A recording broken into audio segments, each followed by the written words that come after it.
স্বাগতম জনাইছো ডেমোক্ৰেসি লাইভৰ এটি বিশেষ অনুষ্ঠানলৈ আজিও আমি এগৰাকী অতিথি আমন্ত্ৰণ জনাই আনিছো আমাৰ ষ্টুডিঅ'ৰ মজিয়ালৈ আৰু আজি আমাৰ লগত আছে ৰণজিৎ দাস ডাঙৰীয়া আৰু তেখেত অপেছাদাৰী নাটকৰ এগৰাকী সক্ৰিয় নাট্যকৰ্মী আৰু নাট্য জগতত ৰণজিৎ দাস এটা তেনি চিনাকি নাম আৰু বোলছবি আৰু দূৰদৰ্শনৰ ধাৰাবাহিকত তেখেতে অভিনয় কৰাৰ লগতে থিয়েটাৰ জগততো তেখেতে নাটক লিখি উপহাৰ দি মঞ্চ জগতক এক অনন্য গতি দিবলৈ সক্ষম হৈছে আৰু আজি তেখেতক আমাৰ মাজত পাই আমি খুবেই সৌভাগ্যশালী অনুভৱ কৰিছো আৰু এইখিনিতে আমি জনাবলৈ পাই আমাৰ ভাল লাগিব যে তেখেত মৰমলেণ্ড নিউজৰ সম্পাদনা উপদেষ্টা তথা মৰমলেণ্ড অসম এৱাৰ্ডছৰ সভাপতিও আৰু তেখেতক আজি আমাৰ এই আলোচনাত পাই আমি খুবেই সুখী অনুভৱ কৰিছো আৰু আমি আপোনাক স্বাগতম জনাইছো আমাৰ এই অনুষ্ঠানলৈ আপোনাৰ ইতিমধ্যে মই জনাইছো যে আপুনি বিভিন্ন কৰ্মক্ষেত্ৰৰ লগত জড়িত আপোনাৰ এই কৰ্মক্ষেত্ৰখন বৈচিত্ৰতাৰে ভৰপূৰ আৰু আপুনি মানুহটো একেজনেই ইমানখিনি কাম ইমান কৰ্মক্ষেত্ৰ আপুনি কি ধৰণে সম্ভালি ৰাখিছে কি ধৰণে কৰিছে নাটক লিখা অভিনয় কৰা এই সকলো কাম আপুনি কি ধৰণে সম্ভৱ কৰি তুলিছে আসলতে পজিটিভ ভাবে যদি কাম কৰা যায় তেতিয়া আপোনাৰ হাতত সময় যথেষ্ট থাকে আৰু তেতিয়া আপুনি সকলো কামতে সফল হ'ব পাৰিব আপোনাৰ নাটক লিখিবলৈও সময় থাকিব আপোনাৰ ডিউটি কৰিবলৈ সময় থাকিব সবখিনি সময় থাকিব যদি মানে নিগেটিভ সেন্সত চিন্তা চৰ্চা কৰে তেতিয়া আমাৰ হাতত সময় নাথাকিব শেহতীয়াকৈ আপোনাৰ 10খন নাটকৰ সংকলন অসম সাহিত্য সভাৰ শেহতীয়া পাঠশালা অধিৱেশনত উন্মোচন হৈছে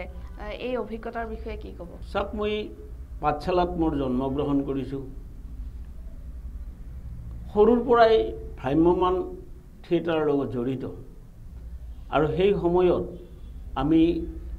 নাটক আদি কৰিছিলোঁ যদিও মই কৰ্মসূত্ৰে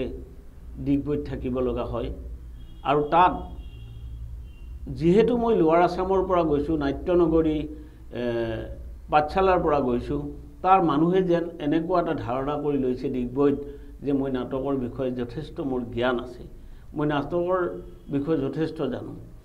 গতিকে তাত এটা মোৰ নিজে নিজে ডিমাণ্ড আহি গ'ল মানুহৰ যে আপুনি নাটক লিখিব লাগে আপুনি আমাৰ লগত নাটক কৰিব লাগে আমাক নাটক শিকাই দিব লাগে গতিকে মই অলপ বাধ্য হৈ পৰিলোঁ নাটকৰ প্ৰতি চিন্তা চৰ্চা কৰিবলৈ এইদৰে মই অপেছাদাৰীভাৱে সৰু সৰু নাটক লিখিবলৈ আৰম্ভ কৰিলোঁ আৰু মই মোৰ নাটক লিখি মই তাত সফল হৈছিলোঁ মোৰ নাটকে বহুত পুৰস্কাৰ লাভ কৰিছিল কিন্তু মোৰ কোনো ধৰণৰ মানে প্ৰিজাৰ্ভেশ্যন নাছিলে মই এইবিলাক কোনো ধৰণে ৰাখি থোৱা নাছিলোঁ য'তে লিখিছিলোঁ য'তে কৰিছিলোঁ আৰু তাৰ পাছত সেইখন নোহোৱা হৈ থাকে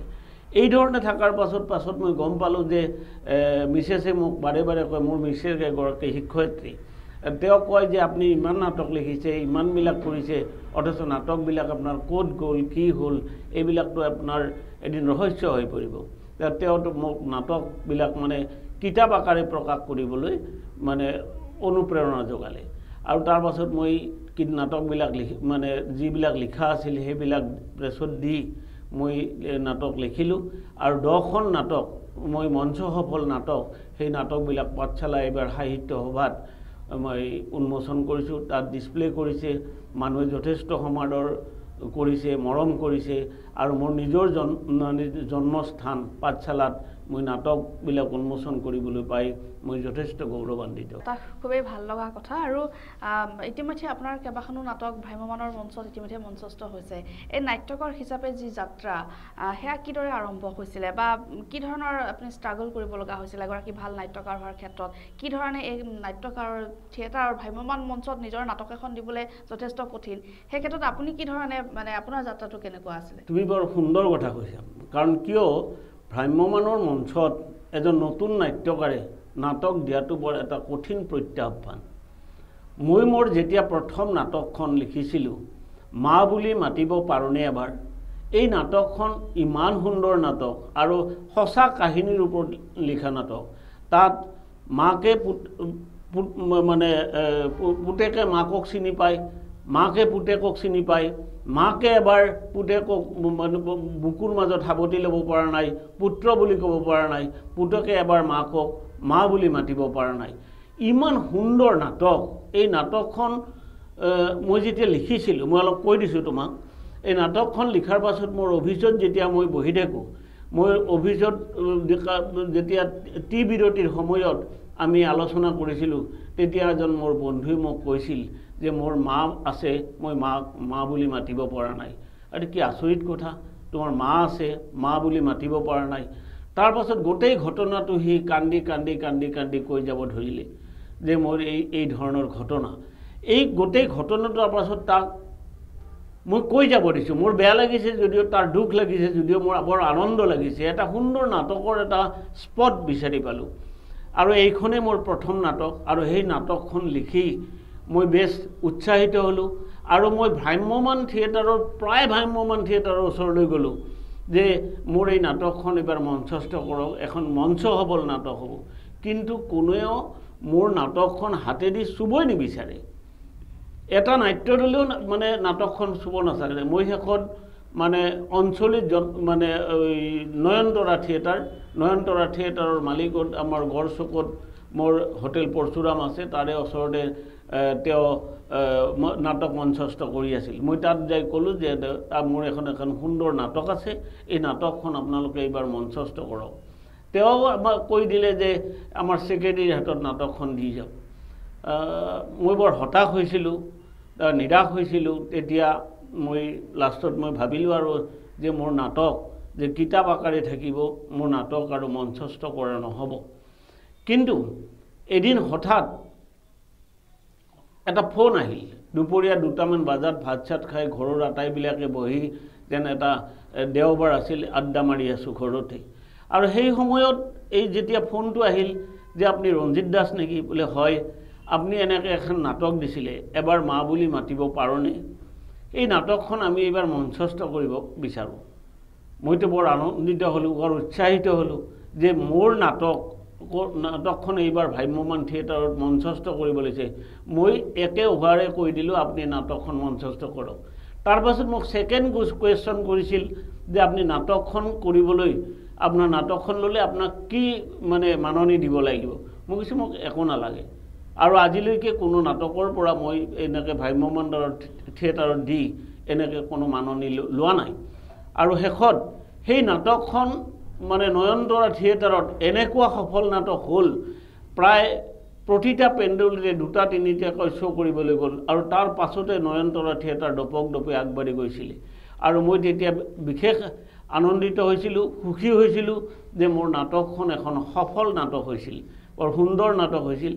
তাৰ পাছত মই এখনৰ পাছত এখনকৈ নাটক লিখি যাবলৈ আৰম্ভ কৰিলোঁ এতিয়ালৈ মই 12খন নাটক লিখিছোঁ আৰু 10খন নাটক ইতিমধ্যে পাঠশালা সাহিত্য সভাত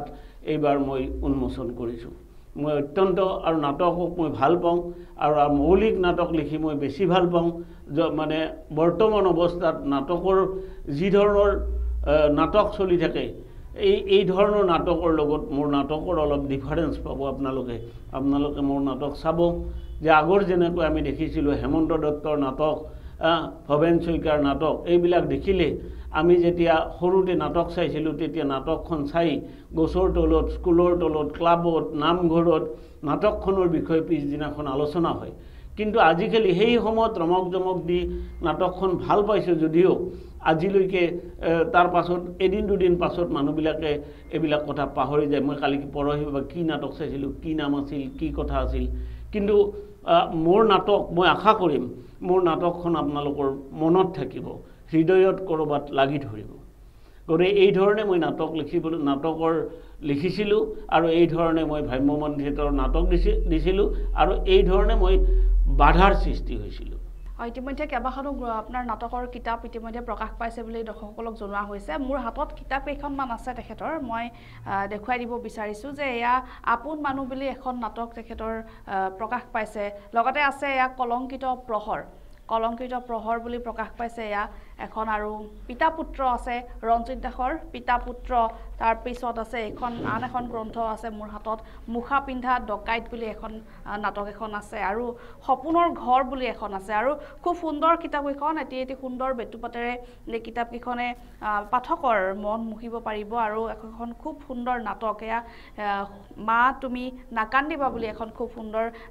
বেতুপাতেৰে সৈতে তেখেতৰ আন এখন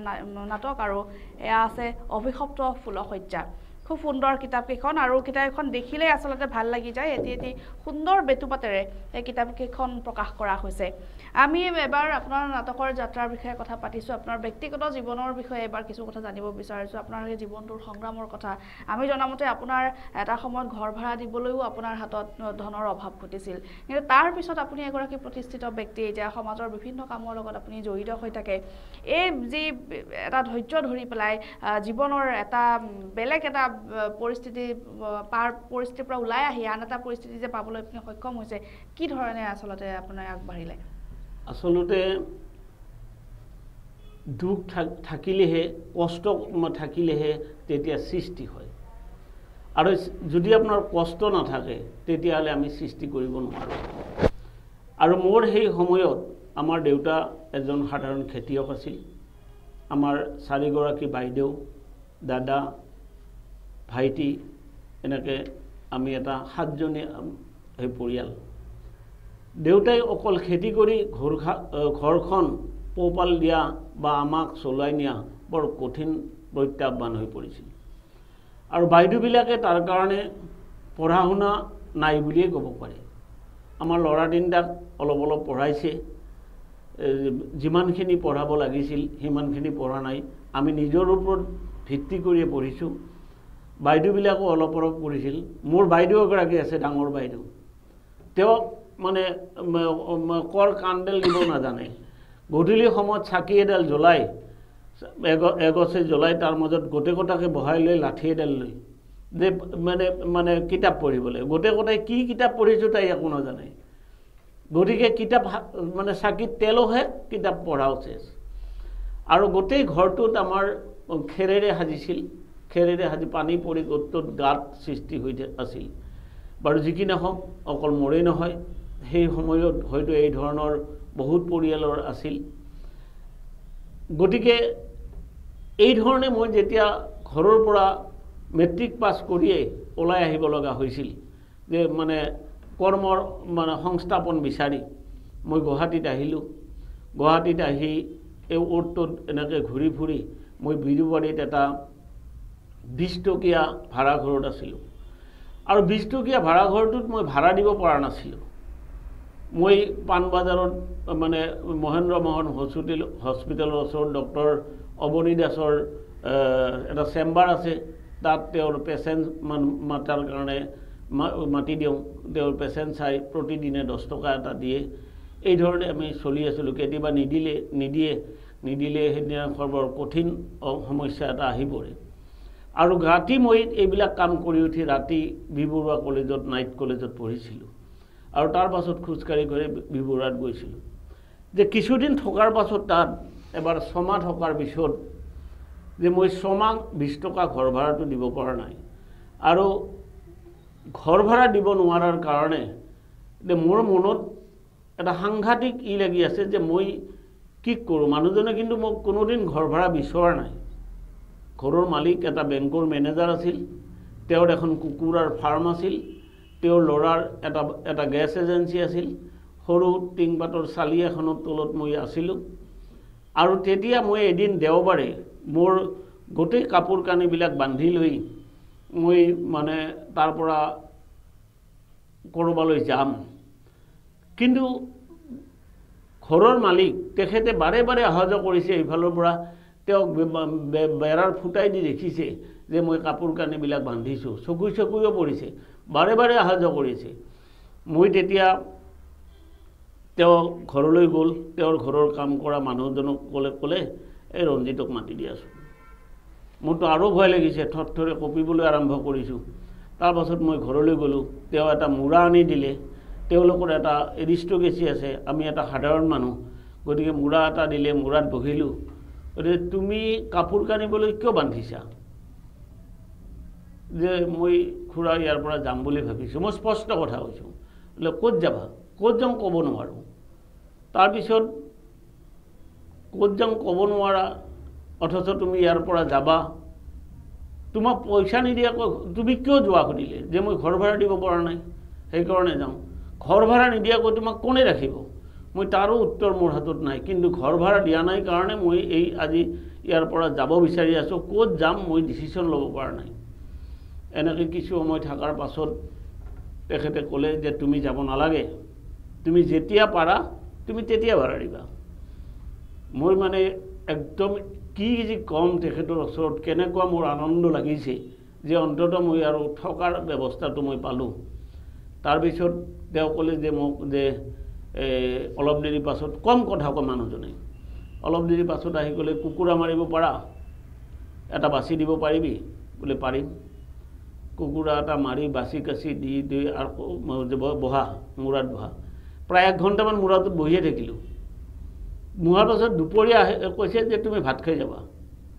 ভাত খাই গ'ল। কিন্তু ইমান ভাল মানুহবোৰ, তেওঁলোকৰ ডাইনিং টেবুলত বহাই একেলগে মোক ভাত খোৱালে। আৰু ভাত খুৱাই মোৰ এনেকুৱা লাগিছে মই আজি বহু দিনৰ মূৰত মানে কুকুৰাৰ মাংসৰে এসাঁজ ভাত খালোঁ। বৰ আনন্দ লাগিলে। মই সেই মানুহজনক মই মোৰ জীৱনত কেতিয়াও পাহৰিব নোৱাৰোঁ। মই যেতিয়া প্ৰথম চাকৰি পাইছিলোঁ তেতিয়া মই মানে আসাম গভৰ্ণমেণ্টত মেডিকেল কলেজতে চাকৰি পাইছিলোঁ। তাৰপিছত তাৰ পৰা মই মানে দৰমহাটোলৈ মানে দৌৰি দৌৰি অহাৰ নিচিনা আহি তেখেতৰ মই ঘৰ ভাড়াটো দিছিলোঁ। আৰু তাৰ পাছতে মই মানে আকৌ ইণ্টাৰভিউ দি পঢ়া শুনা কৰি মই ইণ্ডিয়ান অইলত চাকৰি পাওঁ। আৰু এইদৰে মই ইণ্ডিয়ান অইলত যাওঁ। তাতো বিভিন্ন ধৰণৰ সংগ্ৰাম কৰিব লগা হৈছিল, কাৰণ মোৰ এই দৰিদ্ৰ পৰিয়ালটোক উদ্ধাৰ কৰিবলৈ মই অশেষ কষ্ট কৰিব লগা হৈছিল। আৰু মই সফল ব্যক্তি হয়নে নহয় মই নাজানো, মই চেষ্টা কৰিছিলোঁ। আৰু গোটেই পৰিয়ালটোক এতিয়া অন্ততঃ প্ৰত্যেকে ভাত এসাঁজ ভালকৈ চলি শুনি থাকিব পাৰে। আৰু মোৰ মিছেছ এগৰাকী শিক্ষয়িত্ৰী, তেওঁৰ পৰাও যথেষ্ট সুবিধা পালোঁ। আৰু মোৰ নাটক আদি লিখাৰ কাৰণে তেওঁ যিহেতু শিক্ষয়িত্ৰী আৰু তেওঁ মোৰ বানান আদি শুদ্ধ কৰি লিখি দিয়ে, কাৰেকশ্যন কৰি দিয়ে, ময়ো এটা আগবাঢ়ি যোৱাৰ এটা সুযোগ পাইছিলোঁ। আৰু কোনোদিন নিগেটিভ কথা কোৱা নাছিল, তেওঁ সদায় পজিটিভ কথা কৈছিল। আৰু মোৰ আগবাঢ়ি যোৱাৰ মূল মানুহজন আচলতে মোৰ মিছেছ। আৰু এতিয়া মোৰ এটা ল'ৰা এটা ছোৱালী। ল'ৰাই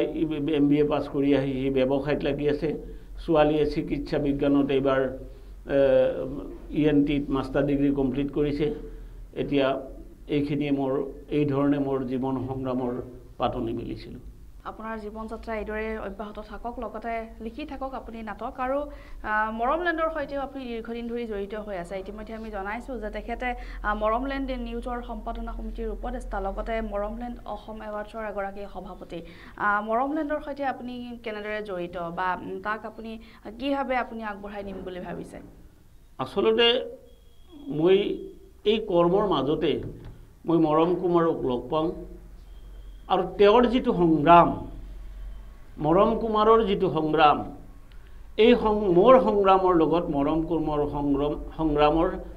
মানে কিছু সম্পৰ্ক আছে। তেওঁ এজন উচ্চ শিক্ষিতা ডেকা ল'ৰা। ইমান শিক্ষা লাভ কৰাৰ পাছত তেওঁ যি ধৰণে অহৰহভাৱে আপোনাৰ মৰম কুমাৰে তেওঁলোকৰ আজি এই আমাৰ মৰম কুমাৰ ডেমক্ৰেচি লাইফে হওক, আজি তেওঁলোকৰ এই অনুষ্ঠানবিলাকত তেওঁ সুন্দৰভাৱে জড়িত হৈ মানে একান্ত মানে লাগি আছে। তেওঁ এনেকুৱা এটা দিন কটাইছে য'ত নেকি তেওঁ নিজৰ ভাতমুঠিৰ কাৰণেও কেতিয়াবা চিন্তা কৰিব লগা হৈছে। আপোনাৰ এই কৰোণাৰ সময়ত বহুদিন তেওঁৰ ঘৰত চাউল নাই, চাউল বিচাৰি যায়। তেওঁ আহি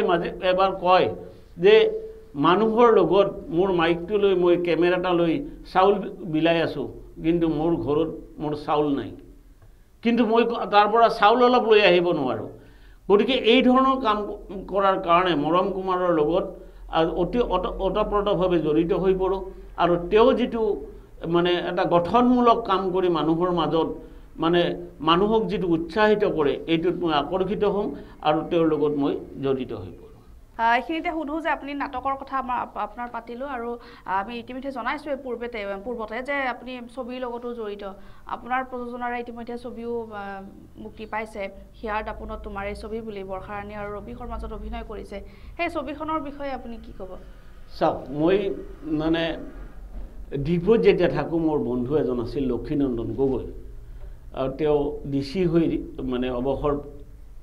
গ্ৰহণ কৰিছে, এতিয়া ডিগবৈতে থাকে। তেওঁ তেতিয়া ডিগবৈত ওমেন্স কলেজৰ লেকচাৰাৰ। সেই সময়তে তেওঁৰ লগত মোৰ বেছ বন্ধুত্ব আছিল। তেওঁ তেনেকৈ ডাঙৰ হৈছে। তেওঁ যিখন গাঁৱত থাকে তেওঁ লাইটৰ পোহৰ নাই, আৰু এনেকুৱা এখন ভিতৰুৱা গাঁৱত তেওঁ থাকে, আৰু তাৰ পৰাই পঢ়া শুনা কৰি অসমীয়া মাধ্যমত পঢ়া শুনা কৰি তেওঁ এই মানে আগবাঢ়ি আহিলে, আৰু তেওঁৰ লগত মোৰ এটা ভাল বন্ধুত্ব গঢ়ি উঠিছিল। আৰু তেওঁৰ এই বন্ধুত্বৰ সময়তে তেওঁ নাটকৰ প্ৰতি বেছ ধাউতি আছিল, আকৰ্ষণ আছিল। সেই সময়ত দুয়োটাই আলোচনা কৰিছিলোঁ, এই বন্ধু যে সি কয় আমি এখন নাটক হেৰি কৰোঁ, চিনেমা কৰোঁ, যে চিনেমা কৰিলেতো চিনেমা মানে চিনেমা এখন কৰা, চিনেমা এখন প্ৰডিউচ কৰা এইটো কোনো অভিজ্ঞতা নাই। কিন্তু তাৰ আগতে মই এখন চিনেমাত অভিনয় কৰিছিলোঁ, মানে হিট লিষ্ট, আপোনাৰ দীনেশ গগৈৰ হিট লিষ্ট নাটকত অভিনয় কৰি কিছু মানে তেওঁলোকৰ প্ৰতি এটা আয়ত্ব কৰিছিলোঁ। তাৰপাছত ময়ো ক'লোঁ ঠিক আছে, আমি দুয়োটাই লগ লাগি এখন চিনেমা কৰোঁ। এই বুলি কৈ তেওঁ এটা কাহিনী লিখিলে।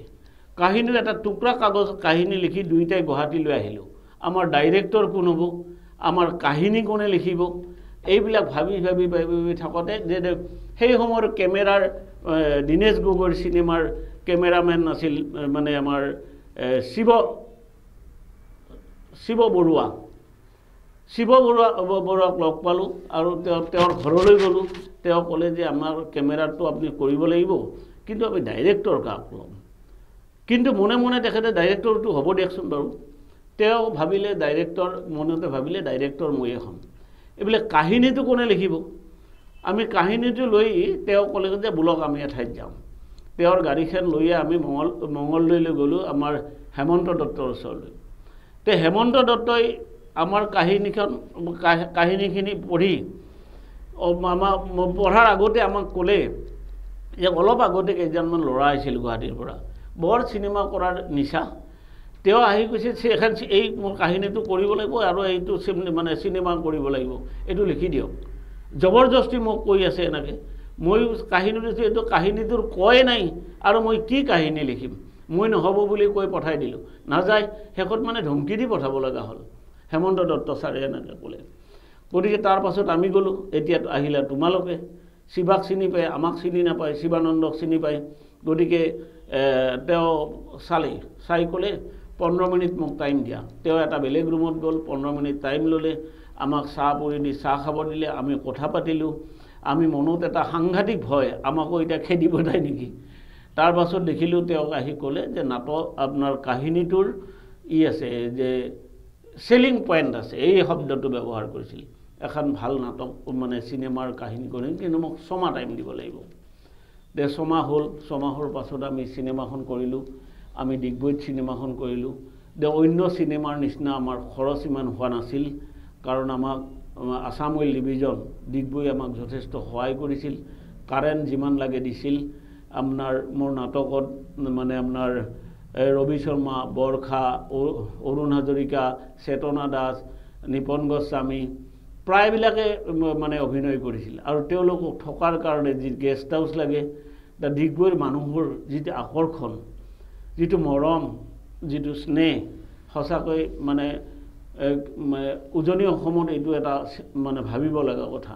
তাত গ'লে যেনেকৈ আপোনাক জলপান দিব, তাত দিলে যেনেকৈ আপোনাক মৰম কৰিব, আপোনাক থাকিবলৈ দিব, মানে এইটো হয়তো কিছুমান অঞ্চলত এইটো পোৱা নাযায়। গতিকে তাত গৈ এটা আমাৰ ডাঙৰ অভিজ্ঞতা হৈছিল। আৰু তাৰ পাছত আমি মানে চিনেমা বৰ্ষা মোৰ ঘৰতে আছিল তাই। আমি অৰুণাচল, মেও, জয়ৰামপুৰ, চাংলাং এনেকৈ বিভিন্ন ঠাইৰ অৰুণাচলত আমি ওচৰে পাঁজৰে আমি শ্বুটিং কৰিলোঁ। আৰু শ্বুটিংখন কৰি আমি এখন সফল মানে চিনেমা কৰিব পাৰিছিলোঁ। আমাৰ চিনেমাখন বেছ ভাল চলিছিল। হিয়াৰ দাপোনত তোমাৰ ছবি, সেই চিনেমাখন এতিয়াও টিভিত দি থাকে। তাত মই এটা চাকৰৰ ৰোল অভিনয় কৰিছিলোঁ। আচলতে মই ভাল অভিনয় কৰোঁ। মই নাটকতে হওক বা চিনেমাতে হওক বা চিৰিয়েলতে হওক, মই যথেষ্ট অভিনয় কৰিছোঁ, বহুত অভিনয় কৰিছোঁ। এবাৰ এখন গুৰু দক্ষিণা বুলি নাটক আছিল। আমি বেহৰবাৰী এই লালমাটি দুৰ্গা মন্দিৰৰ নাটকখন চলি আছিল। তাত এটা মাষ্টৰৰ ৰোল আছিল। মাষ্টৰৰ ৰোলটো থাকোঁতে এই মাষ্টৰ ৰোলটো যিটো কৰিছিল সেইটো এটা এক্সিডেণ্টত ঢুকাল এতিয়া গধূলি নাটকখন হ'ব প্ৰযোজক নৱ দাসৰতো চিন্তা হ'ল যে আমি এতিয়া কৰিম কি আমি এতিয়া নাটকখন কেনেকৈ দিম মানুহকতো এনাউন্স কৰি দিলোঁ চিঞৰ বাখৰ কৰি আছোঁ এতিয়া মানে আমাৰ এক্টৰজন ঢুকাই থাকিলে কি কৰোঁ মইছোঁ ৰচোন অকণমান ভাগ মই নাটকখন আকৌ এবাৰ চালোঁ অলপ মনৰ মাজতে এটা হৃদয়ংগম কৰি ল'লোঁ ধুতি চা পাঞ্জাবী আনি লাঠি লৈ মই মানে ৰোলটো কৰিবলৈ ওলাই গ'লোঁ ৰোলটো কৰি অৱশ্যে মই অলপ শকত মানুহ নহয় মই ষ্টেজতে পৰি গ'লোঁ ষ্টেজত পৰি যোৱাৰ লগে লগে মোক মানে যিজনে উঠাই দিব সেইজন আছিল DSP যাৰ লগত মোৰ সেই আছিল দেউতা ধৰিলে আৰু DSPৰ পুতেকে ৰেপ কৰি মোৰ ছোৱালীজনীক মানে মৃত্যু হৈছে সেইটো এটা এক্সিডেণ্ট গতিকে মানে নাটকৰ কাহিনীৰ কথা কৈছোঁ তাৰ পাছত এই তাতে মই পঢ়িলোঁ তাত ডাইলগ নাই এটা তেতিয়া মোকতো সেইটো মই উঠিব পৰা নাই তেতিয়া মোক ভৰিখন ষ্টেজত সোমাই গৈছে তেতিয়া মোক দাঙি উঠাই দিলে তেতিয়া মই এটা ডাইলগ নিজে ডাইলগ কৈছিলোঁ যে তাই মোৰ ইমান দিন লাখুটি হৈ আছিল লাখুটি নোহোৱাকৈ খোজ কঢ়াৰ অভ্যাস গঢ়িব লাগিব এই বুলি কৈ মই উঠি লাঠিডাল ধৰি মই মঞ্চৰ পৰা পাৰ হৈ গৈছিলোঁ গতিকে এই ধৰণৰ নাটক তাত নাছিল তেতিয়া মানুহে গমেই নাপালে যে মই পঢ়িছিলোঁ মই তাৰ পৰা ওলাই গুচি গ'লোঁ গতিকে এই ধৰণে মই নাটকৰ পাছতে চিনেমাৰ লগত জড়িত হ'লোঁ আৰু তাৰ পাছত আগৰ নাটকবিলাক আচলতে চিনেমা কৰাৰ আগতে মই একাংকিকা নাটক লিখিছিলোঁ অপ্ৰেচিডেণ্ট নাট্যগোষ্ঠীৰ লগত জড়িত আছিলোঁ ভ্ৰাম্যমানৰ লগত মই পাছতহে জড়িত হৈছিলোঁ এতিয়া আপুনি কি কামত ব্যস্ত হৈ আছে বা শেহতীয়াকৈ নাটক লিখাৰ কিবা পৰিকল্পনা আছে নেকি আপোনাৰ আৰু যিহেতু আপুনি দুবাৰকৈ গুৰুতৰ ৰোগত আক্ৰান্ত হৈছিল আপুনি শাৰীৰিকভাৱে এতিয়া আপোনাৰ অৱস্থা কেনেকুৱা বা লিখা মেলাৰ ক্ষেত্ৰত সেই শাৰীৰিক অসুস্থতা কিবা হেঙাৰ পৰিছে নেকি আচলতে মোক শাৰীৰিক অসুস্থতাই লিখিবলৈ মোক সহায় কৰিলে মই যেতিয়া আহি মোৰ প্ৰথম অসুখ হয় তেতিয়া মোৰ লিভাৰ চিৰচিছ হৈছিল লিভাৰ চিৰচিছ মানুহে হ'লে মানে ভাবে যে মদ খালে খোৱা মানুহৰ হয় কিন্তু মই মদ মুখতে দিবা নাই যদিও উজনি অসমত থাকোঁ তাত সাজপানী মদ এইবিলাক চলে কিন্তু মই মদ কোনোদিন খোৱা নাছিলোঁ মোৰ লিভাৰ চিৰচিছ হ'ল লিভাৰ চিৰচিছ হোৱাৰ পাছত মই প্ৰায় 6 মাহমান ধৰি এপ'ল' হস্পিটেলত পৰি থাকিলোঁ হাত ভৰি মুখ কলা হৈ গ'ল পেটটো ডাঙৰ হৈ গ'ল এইবিলাক কৰাৰ পাছত মই শেষত মোক অফিচৰ পাৰৰ পৰাও মোক ক'লে কি ট্ৰিটমেণ্টৰ কাৰণে ডিগবৈৰ পৰা গুৱাহাটীলৈ ট্ৰেন্সফাৰ কৰি দিলে মোৰ মিছেছকো এনেকৈ ট্ৰেন্সফাৰ হৈ আহি দক্ষিণ বেলতলা হাইস্কুললৈ ট্ৰেন্সফাৰ কৰি দিলে গতিকে তাত মই তেতিয়া লাঠিডাল লৈ খোজকাঢ়ি আহিছিলোঁ ডক্টৰে ক'লে আৰু বেছি দিন নাবাচে যিকেইদিন থাকিব একদম ঘৰতে থাকক কিন্তু মোৰ মনোবল সাংঘাতিক আছিল মই কেতিয়াও মৰিম বুলি ভবা নাছিলোঁ প্ৰথমবাৰো ভবা নাই দ্বিতীয়বাৰো ভবা নাই গতিকে মই লাঠিডাল লৈ খোজকাঢ়ি থাকোঁতে তেতিয়া পুবেৰু ৰঙাৰ ওচৰত যেতিয়া পাওঁ তাত মানুহবিলাকে যোগা কৰি থাকে এনেকৈ যোগা কৰি প্ৰথম দিনা চাই মেলি মই এনেকৈ গুচি আহিলোঁ মোৰ মিছেছে মোক সাংঘাতিক ধৰণে মানে তেতিয়া যোগাৰ কেছেট ওলা ৰামদেৱৰ তেতিয়া স্বামী ৰামদেৱৰ তেতিয়া সাংঘাতিক প্ৰচাৰ চলি আছে আৰু তেতিয়া মানে মোক আহি মিছেছে কেছেট দিয়া ইমান ডাঙৰ এপ'ল' হস্পিটেলত দেখাইছোঁ তাতে মই ভাল কৰিব পৰা নাই গতিকে ইয়াত আহি মোক আপোনাৰ যোগাসন কৰি প্ৰণায়াম কৰি মই ভাল হ'ম এইটো কেতিয়াও সম্ভৱ নহয় মই মিছেছৰ ওপৰত সাংঘাতিক খঙাল আছিলোঁ খং কৰিছিলোঁ এইবিলাক মই কেতিয়াও কৰা নাছিলোঁ কেছেট মই পেলাই দিছিলোঁ কিন্তু এই তাৰ পাছত তাত আহি দুজন মানুহ আছে উদয়াদিত্য গোস্বামী আৰু ভূপেন মেধি প্ৰয়াত ভূপেন মেধি আজি আমাৰ মাজত নাই বৰ ভাল মানুহ আছিল বৰ সৎ মানুহ আছিল এজন ৰভা হুৱনি মানুহ আছিল এই দুজন মানুহে মোক ধৰি নি তেওঁলোকৰ ওচৰত বহালে আৰু মোক প্ৰণায়াম শিকাবলৈ আৰম্ভ কৰিলে যোগাসন শিকাবলৈ আৰম্ভ কৰিলে এই ধৰণে কিছুদিন যোৱাৰ পাছত উদয়াদিত্য গোস্বামীয়ে মোক ঘৰলৈ লৈ যায় ঘৰলৈ গৈ মোক ৰাতিপুৱা 5টা বজাত ঘৰৰ পৰা ক্লাবলৈ আনে আকৌ যোগাসন শেষৰ পাছত ঘৰত থৈ আহে 15 দিন যোৱাৰ পাছত মই ক'লোঁ যে মই আৰু এতিয়া অলপ ভাল পাইছোঁ গতিকে ঘৰত যাই কওঁ যে মোক গাড়ীখন মুখখন ওলাই থ'ব লাগে যাতে মই আহি ক্লাবৰ ওচৰত ৰাখিব পাৰোঁ আৰু ইয়াতে তাহাঁতে গাড়ীখন ঘূৰাই থৈ দিয়ে যাতে মই যাই ঘৰত সোমাব পাৰোঁ এনেকৈ যাৰ পাছতে এদিন মোৰ ডক্টৰ ভূপেন্দ্ৰ প্ৰসাদ শৰ্মা তেওঁ নেইম কেয়াৰ হস্পিটেলৰ বাৰ্ণ কেয়াৰ স্পেচিয়েলিষ্ট, তেওঁ ইণ্ডিয়ান অইলৰ ডেপুটি জেনেৰেল মেনেজাৰ, তেওঁ আহি পেলাই হাৰে ৰঞ্জিত তোৰ কি হৈছে, তই ইমান ক্ষীণালি শকত হলি, তোৰ দাগবিলাক নোহোৱা হ'ল, তোৰ কি হ'ল? ছাৰ মই আজিকালি 15 দিনমান ধৰি সেই কৰোঁ নহয়, যোগা কৰি আছোঁ, ইহঁতে মোক যোগাত লৈ যায়, ময়ো ঘৰত কৰোঁ, কিন্তু মই কালিৰ পৰা এটা কাম কৰিম, তই আৰু গাড়ী চলাই লৈ যাব নালাগে, তোৰ লগত ময়ে যাম। গতিকে এনেকৈ মোক সদায় গাড়ীত লৈ যায়, গাড়ীত আহোঁ, মোৰ এই দাগবিলাক নোহোৱা হ'ল, পেটবিলাক ঠিক হৈ গ'ল, এইবিলাক সম্পূৰ্ণ ধৰণে সুস্থ হৈ পৰিলোঁ। সুস্থ হৈ এনেকৈ পৰিলোঁ, মই আগতে যিটো গতিত কাম কৰিব ধৰিছিলোঁ সেই একেটা গতিতে কাম কৰিব ধৰিছিলোঁ। গতিকে সেই উদয়ন্ত গোস্বামী আৰু ভূপেন মেধিক মই জীৱনত পাহৰিব নোৱাৰিম। তেওঁলোকে মোক মানে এটা নতুন জীৱন দিছে। ভূপেন মেধিয়ে মোক আহি কৈছিল যে আপুনি ঘৰত বহি থকাত কৰি আপোনাক এই কলম দিলোঁ, এই একদৃষ্টা এটা পাত দিলোঁ, আপুনি আপোনাৰ বিষয়ে কিবা কিবি লিখক। তেতিয়া মই এটা গল্প লিখিছিলোঁ, মানে নতুন জীৱন। সেই গল্পখন বেলতলা সাহিত্য সভাত প্ৰকাশ কৰি দিলে গল্পটো। তাৰ পাছত মই এনেকুৱা উৎসাহিত হ'লোঁ যে মই লিখা গল্প আজি সাহিত্য সভাৰ মেগাজিনত প্ৰকাশ পালে। গতিকে মই উৎসাহিত হৈ ধুমধাম গল্প লিখিবলৈ আৰম্ভ কৰিলোঁ। এনেকৈ মই 3খন গল্পপুথি পাঠশালা সাহিত্য সভাই উন্মোচন কৰিলে। এই 3খন মই সেই তেতিয়া কৰিল, তেতিয়া সতীশ চৌধুৰী ডাঙৰীয়া আছিল, তেখেতে উন্মোচন কৰিছিল পাঠশালাত। আৰু এই ধৰণে মই মানে সাহিত্যৰ লগত বা লিখাৰ লগত জড়িত হৈ পৰোঁ। ধন্যবাদ জ্ঞাপন কৰিছোঁ আপোনাক, আমাৰ এই ষ্টুডিঅ'ৰ মজিয়ালৈ আহি আপোনাৰ জীৱনৰ আটাইবোৰ কথা আমাৰ আগত প্ৰকাশ কৰাৰ বাবে। আৰু আমি এইখিনিতে বিদায় লৈছোঁ। আপুনি কেনেকুৱা লাগিলে আমাৰ অনুষ্ঠানলৈ আহি? আপোনাৰ খুব ভাল লাগিল। এই ধৰণৰ পজিটিভ কাম কৰি থাকিব লাগিব।